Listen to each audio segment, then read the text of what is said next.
Hello, I'm Carrie Sellon and I'm the author of Pizza Pete and the Perilous Potions, which is illustrated by Sarah Horn. Today I'd like to share with you my top 5 tips for writing funny stories. Tip number 1, listen to everyone around you. Listen to your family and your friends and strangers on the bus and note down anything funny that you hear. So this is my notebook, very messy notebook full of ideas and things I hear, and at the back I write down funny things that my children say.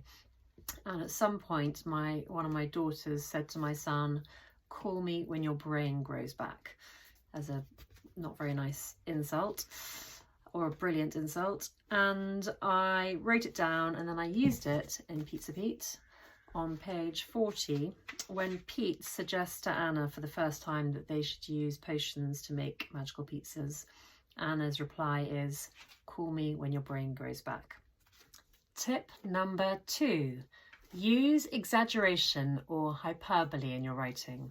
I use this a lot in Pizza Pete. For example, on page 52, Monsieur Audibert's nose, which had always been on the generous side, was as large as a turnip, a blotchy red turnip with hairy nostrils you could get lost in. Tip number 3 is comparing 2 things for comedic effect. It works even better if the things you're comparing are very different to each other.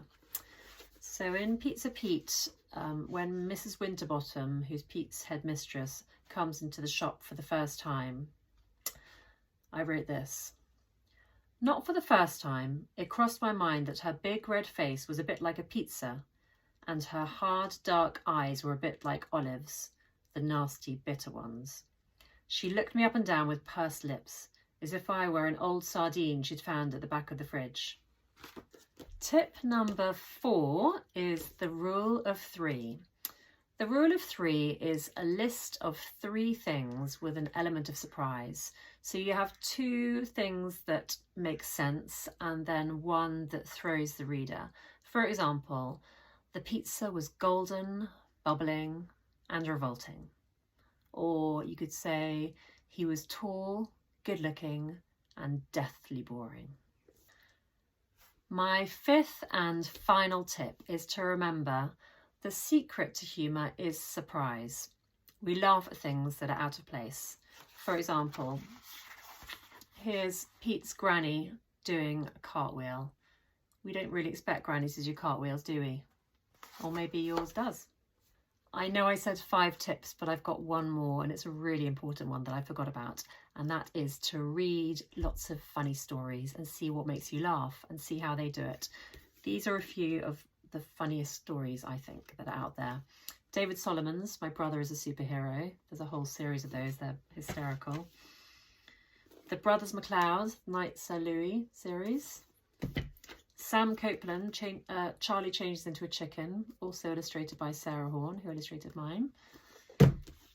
This is an oldie, but it's a goodie. Sue Townsend, The Secret Diary of Adrian Mole, age 13 3/4.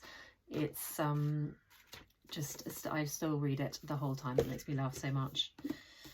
The Extremely Embarrassing Life of Lottie Brooks by Katie Kirby. My youngest daughter, who's 10, loves those books. My Head Teacher is a Vampire Rat by Pamela Butchart. She's written lots and lots of funny stories. And Loki, a bad God's Guide to Being Good by Louis Stoll. Very funny. So I'm sure you've got your favourite funny books as well, but whenever I want to have little ideas, remind myself how to write funny stories, I have a look through some of these and they help. I hope that gives you some ideas of how to write funny stories. Good luck and get writing.